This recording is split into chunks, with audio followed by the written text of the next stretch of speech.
राष्ट्रीय अध्यक्ष माननीय खड़गे जी ने राजस्थान से शुरू की और आज मालूम में की संविधान बचाओ रैली का आयोजन हो रहा है।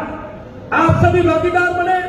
क्या फिर इनकी जरूरत क्यों पड़ी कि जब मोदी डरता है ईडी को आगे, चाहे चुनाव आयोग हो, चाहे ईडी हो, चाहे इनकम टैक्स हो, तमाम जो कार्यालय संस्थाएं उनका दुरुपयोग करने के लिए काम मिले। साथियों, मैं याद दिलाना चाहता हूं कि जब मनमोहन सिंह जी प्रधानमंत्री थे, इन्होंने बड़े जोर से सिलाकर ए फॉर आदर्श घोटाला, के फॉर कॉमनवेल्थ, के फॉर कोयला, 4G 2G कई बातें परमिट की लोगों में। आज हफ्ता भर पहले अखबारों में देखा कॉमनवेल्थ के मामले में क्लीन शीट। इन्होंने 200 मामले दर्ज किए, एक भी मामले में साबित ये नहीं कर सकते। इनका संविधान में कैसा विश्वास। राहुल गांधी जी की सदस्य हाथों हाथ निलंबित, मकान खाली करवा दिया। लेकिन मुझे गर्व है कि हमारे नेता राहुल गांधी जी इतने मजबूत हैं कि कभी वो डरे नहीं और अपन को भी बोलते हैं डरो मत। तो इनकी औकात नहीं है कांग्रेस पार्टी के कार्यकर्ता को डराए। कांग्रेस पार्टी का कार्यकर्ता घबराने वाला नहीं है, डरने वाला नहीं है। और आज इनके एक एमएलए की सदस्यता सजा मुकदमा हो गया, राहुल गांधी जी की तो हाथों हाथ। और ये कंवरलाल मीणा को लेके क्यों बैठे थे?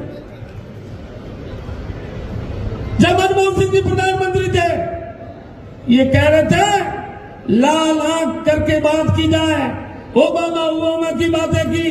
ये संविधान विरोधी लोग बाबा साहब का भी घोर अपमान करते हैं बार बार। बाबा साहब अगर इतना भीमराव अम्बेडकर जी के भगवान का नाम लिया होता तो स्वर्ग में जगह मिलती। मैं मांग करता हूं सर्वप्रथम जो ये बोलने वाले और बाबा साहब का अपमान करने वाले लोग हैं, मैं मांग करता हूं आज ही इनको स्वर्ग में जगह मिले। वो कह रहे थे कि सीमाएं पार से आतंकवादी कैसे आ गए, नोटबंदी में आतंकवाद का खात्मा हो गया। तो ये 28 लोग निर्दोष मारे गए, इनका गुनाहगार कौन है? और झूठे अखबारों में कभी नदी रोकने के लिए बातें करते हैं। अरे हाथों हाथ को बिना बजट कोई रोका जाता है? फालतू वाहवाही लूटने के लिए आज इतने दिन हो गए 28 लोग जो निर्दोष घूमने गए उनकी हत्या हो गई। और अभी कहां गई मोदी जी आपकी लाल आंख? कहां गया आपका दबदबा? आप कह रहे थे एक के बदले 100 सिर लाएंगे। अरे हो तो छोड़ो, 10 तो लाइन बताओ। वो शेरनी इंदिरा गांधी जो मैं याद करता हूं, अमेरिका से डरे नहीं। अभी मोदी जी गए, भारत की तोहिन कर रहे हैं, भारत की मजाक कर रहे हैं और ये दांत निकालने का प्रधानमंत्री जी काम करते हैं। इनसे ज्यादा शर्मनाक बात हो नहीं सकती जब हमेशा ये अंग्रेजी का विरोध करते हैं। और ये आतंकवाद वाले 28 लोग निर्दोष मारे गए। उस समय इन्होंने प्रेस में इंग्लिश में संबोधन किया कि संसार में समझा, बात आराम से समझ में आएगी। तो अरे भाई, राहुल गांधी जी तो हमेशा जोर देते हैं, इनके बच्चे तो अंग्रेजी में पढ़ते हैं। आम आदमी के लिए बोलते हैं कि अंग्रेजी में शिक्षा ग्रहण मत करो। अगर अंग्रेजी में शिक्षा आम आदमी किसान परिवार के बच्चे ने कर दी तो पूरे संसार को समझ लेगा और बोलने की हिम्मत होगी। ये खुद के बच्चे तो इंग्लिश मीडियम में, तो ये संविधान विरोधी लोग हैं। मैं धन्यवाद देता हूं राहुल गांधी जी को कि इन्होंने डरे नहीं और दम ठोक के जो बातें की।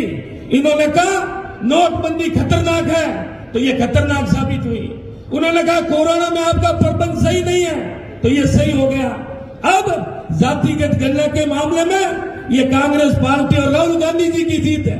राहुल गांधी जी ने खुलकर बोला कि ये जातिगत गणना करवा के रहूंगा और इसी संसद में पास करवा के तब इनके योगी जी बोलता है बटोगे तो कटोगे। अरे भाई, भागने वाले आप, काटने वाले आप, बातें करने वाले भी आप। और आज क्यों मजबूर हो गए? आज कैसे मजबूर हो गए? राहुल गांधी जी के डर के आगे ये जीत मोदी जी की नहीं, ये राहुल गांधी जी की जीत है।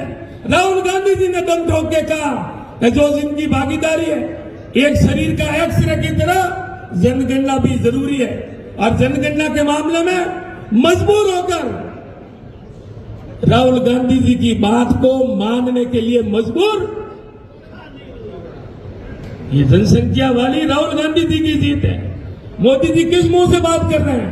ये दबाव में निर्णय लेते हैं, वक्ता ज्यादा है, समय कम है, इसलिए मैं निवेदन करता हूं कि संविधान बचाओ रैली की शुरुआत राजस्थान से हुई। आज बालोतरा की धरा पर भव्य आयोजन हो रहा है। आप भागीदार बने, मैं आपको बहुत बहुत धन्यवाद देता हूं जो आए, सबका स्वागत करता हूं, आभार व्यक्त करता हूं कि जब भी जरूरत पड़ी कांग्रेस का एक एक कार्यकर्ता, एक एक सिपाही ये देश की संविधान की मजबूती के लिए जो बाबा साहब ने संविधान बनाया, इनको कमजोर होने नहीं देंगे। और ये झूठे वादे, 2 करोड़ नौकरियां और 15 लाख के सपने तो सपने ही रह गए। और अभी ये पंचायतें तोड़ने का काम भी संविधान विरोधी है। रूटीन काम नहीं हो रहा है।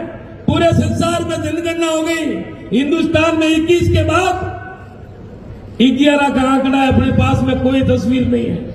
ये जनसंख्या एक एक्सरे की तरह तस्वीर साफ होती है कि परिवार कितना दबा है, परिवार कितना आगे बढ़ा है। और इन्होंने चुनाव शायद नगर पालिका नहीं करवा रहे, पंचायतों के चुनाव नहीं करवा रहे। अरे ये रूटीन प्रक्रिया है, बाबा साहब का कानून और राजीव गांधी जी ने पंचायत एक्ट में मजबूती देते हुए अनिवार्य कर दिया। हर 5 साल में जनता अपना सरपंच चुनेगी, जनता अपना प्रधान चुनेगी, जनता अपना जिला प्रमुख चुनेगी, जनता अपना चेयरमैन चुनेगी, लेकिन ये चुनाव नहीं करा रहे। मोदी जी के आने के बाद में देश में अभी तक एक बार भी जनसंख्या इन्होंने नहीं करवाई। किस बात का डर है? मोदी जी क्यों डरते हैं? कहां गया आपका 56 इंच का सीना? और अभी पंचायतें तोड़कर बदले की भावना से कुछ जाति विशेष को टारगेट किया जा रहा है। इन जातों को तोड़ेंगे, इनको फायदा देंगे, ये व्यक्ति सरपंच बन रहा है, इनको बनने नहीं देंगे। अरे आपकी औकात नहीं है, जनता में ताकत है, लोकतंत्र में जनता माई बाप है। आप आखिरी खेड़ा को तोड़ सकते हैं, आप मंगनावास को तोड़ सकते हैं, लेकिन जनता को, मतदाताओं को हिंदुस्तान से बाहर आप नहीं भेज सकते। ये जनता मुंह तोड़ जवाब देगी। धर्मसर को 9 किलोमीटर दूर डाल दिया, डोली खुर्द को अरबा में डाल दिया। 4 पंचायतों के आगे होकर 5वीं पंचायत आएगी तब उन डोली खुर्द वालों की पंचायत होगी। अरे थोड़ी बहुत तो शर्म रखो। और मैं आपको विश्वास देता हूं कि हमारे नेता मजबूत जिला कलेक्टर और सरकार से बात करेंगे। हमें उम्मीद है, उम्मीद तो कम ही है, इन लोगों से उम्मीद करना ही बेकार है। लेकिन जब अपना शासन आया, आज उनको चेतावनी और सुदूती दे रहे हैं। आपने तो 2 पंचायतों को खत्म किया है, और हमारे लाडले कार्यकर्ता कहेंगे हमारी भावना की बात करते हुए ये पंचायत बढ़ाओ, ये तोड़ो। तो मैं आपको विश्वास दिलाता हूं कि हम सब मिलकर आपकी भावना की कदर करेंगे और ये बाद में रोएंगे।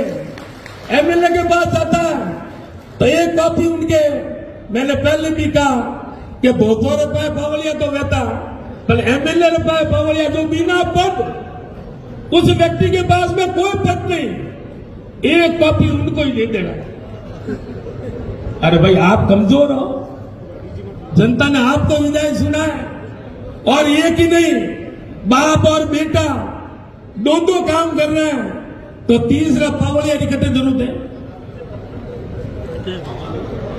सिंधियों की डाड़ी 17 किलोमीटर खेड़ में डाल दिया। हमने कहा पसपद्रा मडापुरा के अंदर होकर खेड़ क्यों जाए? अगर आपको इतना ही मडापुरा से ऐतराज है कि भैया डालू राम नहीं जीतना चाहिए, सांबरा में डाल दो, तो सांबरा में भी डरते हैं कि कांग्रेस का बहुमत हो जाएगा। इतनी पंचायतों के साथ घिनौना जो कार्य किया है, ये पाप किया है, ऊपर वाला देख रहा है, जनता माफ नहीं करेगी। और आपको विश्वास दिलाते हैं कि एक के बदले 10 सीट लेने वाले की बात करते थे, लेकिन मैं आपको विश्वास दिलाता हूं कि अपर टेम आवेला अने तो 2 तो પછી કેટલો વેલા 10 રે વ્યાજુ 20 मैं थारे गांव में पंचायत और नाम ही निशान मिल जावेला, ये क्यों नहीं शुरुआत कर रही? देश आजादी के बाद में आज दिन तक कई सरकार आई, कई मुख्यमंत्री बने, लेकिन ऐसा घिनौना कार्य, पाप का कार्य तो आज दिन तक किसी ने नहीं किया है। इनका लोकतंत्र में विश्वास नहीं है। डराओ, घबराओ, कमजोर करो और पार्टी ज्वाइन कराओ और वो दुपट्टा फूल वाला डालो, तब वो गंगा जल में फिल्टर, मैं क्या भाई थार पे कोई फिल्टर मशीन लागू नहीं है। आज दो कार्यक्रम है अपने प्रभारी किशन लाल जी, कृष्णाराम जी एमएलए साहब हमारे पूर्व साथी, और मोहन जी डांगर, और विधानसभा प्रभारी वकील साहब इंदिरा राम जी, ये प्रदेश कांग्रेस कमेटी के दिशा निर्देश में अपन को बात बताएंगे कि भाई वास्तव में पार्टी खड़गे जी और डोटासरा जी का क्या आदेश है, और आप सब नेताओं को हाथ खड़ा करके विश्वास दिलाए, जब जब प्रदेश कांग्रेस कमेटी आदेश देगी, कांग्रेस का एक एक कार्यकर्ता हमेशा आपके हाजिर है। हमेशा बालोतरा का कार्यकर्ता, बाड़मेर का कार्यकर्ता मजबूत था, मजबूत है और मजबूत रहेगा। इन कमजोर सरकार के आगे हमारे राहुल गांधी जी हमेशा कहते हैं डरो मत, तो हम विश्वास दिलाते हैं कि डरने वाले नहीं है, और ये बदला एक के बदले 10 गुना ब्याज सहित लिया जाएगा। नहीं तो आज भी हम गर्व निवेदन करते हैं कि ये जनता को दुख मत दो, अगर हिम्मत है तो हम बैठे मंच पे हमारे को दुख भले दो, लेकिन हमारी कारण जनता को जो परेशान आप कर रहे हैं, ऐसा घिनौना कार्य मत करो। आप आए, आप सबको बहुत बहुत धन्यवाद देता हूं। अंत में